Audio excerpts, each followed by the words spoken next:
I wanna ask you, going back to the fourth turning, because we're talking about the potential conflict. Now we're getting into the China war stuff. There's a recent report that the Pentagon has begun buying bombs for weapons for use in Pacific warfare as opposed to Middle Eastern warfare.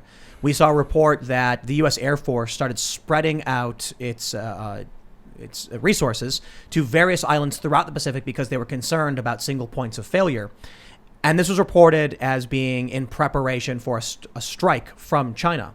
Then we get China sending 28 warplanes, the most they've ever done, into Taiwanese defensive airspace. Then we get, as an aside, the Russian war games west of Hawaii. And I'm wondering if... In your face, by the way. Right. In your face. But here's what I'm thinking. The U.S. making these moves, we're watching that happen. Certainly other things have happened in this conflict that we wouldn't know about before it got to this point, right?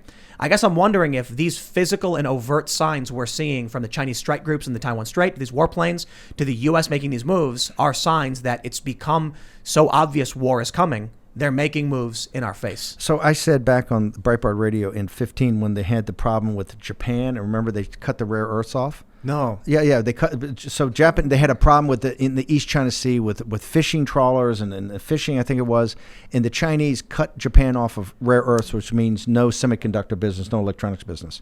And I said at the time the Japanese worked it out, okay, kind of kowtowed, and they worked it out. And I said about these islands are coming up, these artificial islands, that within 5 to 8 years, if we don't stop these guys now with information economic warfare, we're going to be in a shooting war in the South China. I patrolled the South China Sea as a young naval officer. The South China Sea is the most important body of water in the world. It connects the Persian Gulf, Straits of Malacca, with all the markets throughout Asia. It's central to the American economy, and quite frankly, Silicon Valley West. Whether you have you think you have a moral obligation to defend the free Chinese in Taiwan, even if you don't think you have a moral obligation to defend the Judeo-Christian West, you have a hard economic interest. That's Silicon Valley West. All of our advanced chip design is right there. We have to defend Taiwan, and our backs being put up by the feckless nature of our elites. Let me just tell you this whole concept of the Thucydides trap. Okay, this is a concept that the elites believe. Henry Kissinger, who's Wang Xishan's best friend, right, the real hatchet man in China, that throughout history, like Sparta and Athens, you've had 15 times you had a declining power and a rising power. And 12 of the 15 times has been a global conflict. But if the elites of the declining power are smart, you can kind of nudge the rising power in there and you can get them to live.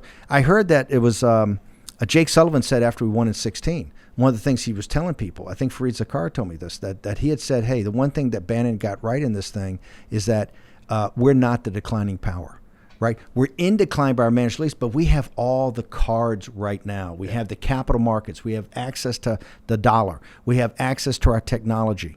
When Trump negotiated the big deal, the Lighthizer deal in 19, the spring of 19, that huge deal with the 7 verticals that Navarre talked about, and Xi and Wang Xishan reviewed that deal in April and May and came back and said, deal off, not doing it.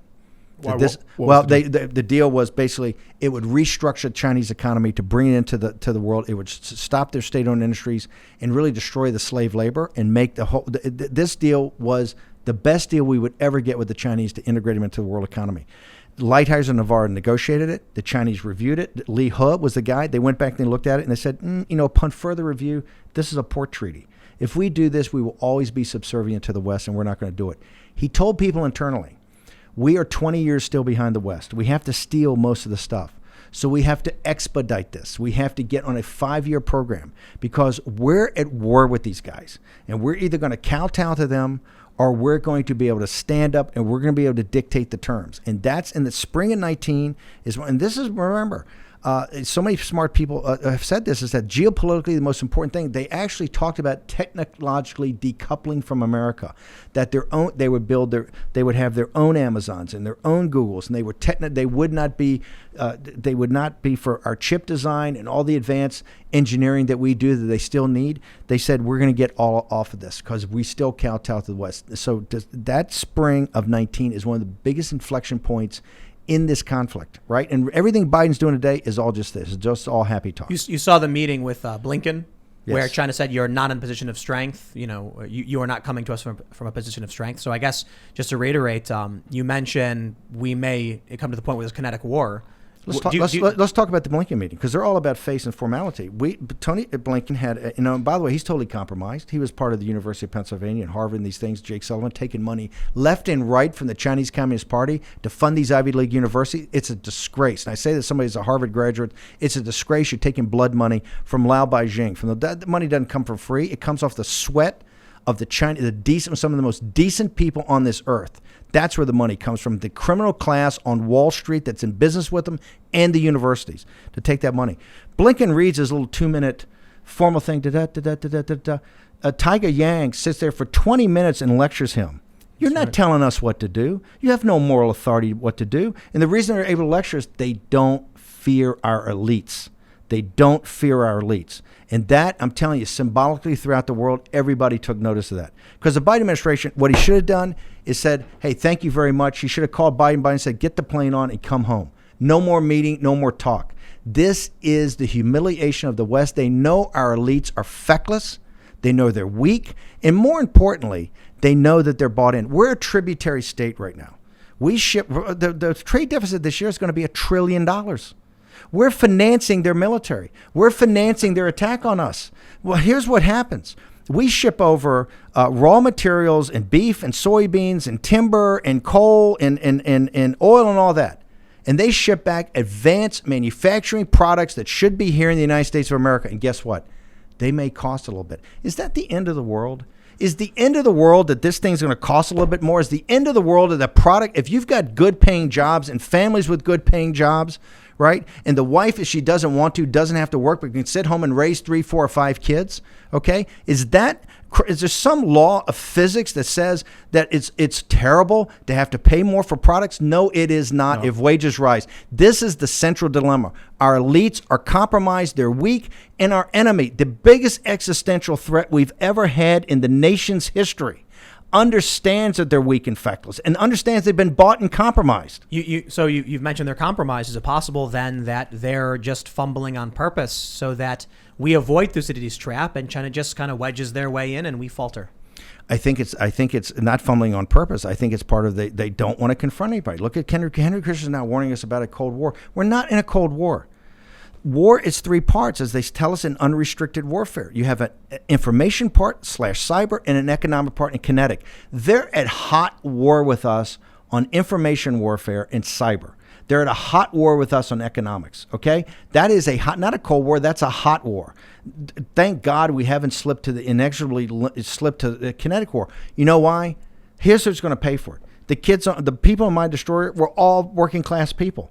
That's who's going to pay for it. The same people that are buried in every patriot grave in every battlefield throughout the world. Okay, in World War I, in World War II, in Vietnam and Korea, the same working class people who thanklessly, and it was thankless, okay, had to go over there and take care of all these messes Europe got in, all these messes that communism drove, right? Think of the quality of individual that served and dedicated and went and fought for this country with no thanks. And don't tell me, oh, the veterans, thank you for your service. They're gone. Their futures are gone. Their children are gone. They were destroyed, crushed, right? That's the kinetic war we're shipping. And every veteran knows that. They understand what's those bombers coming over then. When Russia sends a fleet off of the West Coast, off of Pearl Harbor, is doing exercises in what's called the Hawaiian Op area, and that's where the U.S. Navy transitions. The 3rd Fleet goes to the 7th Fleet. You work up. The Russians are right there because they're in your face. You know why? They understand our elites are weak and they will not push back. You wanna know something interesting I heard, and maybe it's not true, but I think it's true, that it exemplifies what you're saying about the working class being the ones who go off and die. Do you know why Smith is the most common last name, or at least in the West? So Smith, Schmidt, etc. When wars broke out, the Smiths wouldn't go to war; they would stay and make weapons. And when a country was captured, the Smiths wouldn't be executed; they would use their knowledge of making weapons to empower their conquerors. So naturally, those with the last name Smith were more likely to survive. The people who don't go to war, surprisingly, the ones who make the weapons, are the ones who continue to live on and expand. And I mean, no disrespect to anybody named Smith. I'm just pointing out that a lot of people are used for cannon fodder by the wealthy elites and the military-industrial complex, who are the modern blacks. Thanks for checking out this clip from the Timcast IRL podcast. If you want to see the full show, come back to this channel, youtube.com/TimcastIRL, Monday through Friday at 8 p.m., where you can leave comments and super chat, and we actually will read your comments on the show. Don't forget to like, share, subscribe, and if you want exclusive members-only content, segments you can't get anywhere else, go to timcast.com, become a member, and we even have full bonus episodes. Thanks for hanging out, and we'll see you all next time.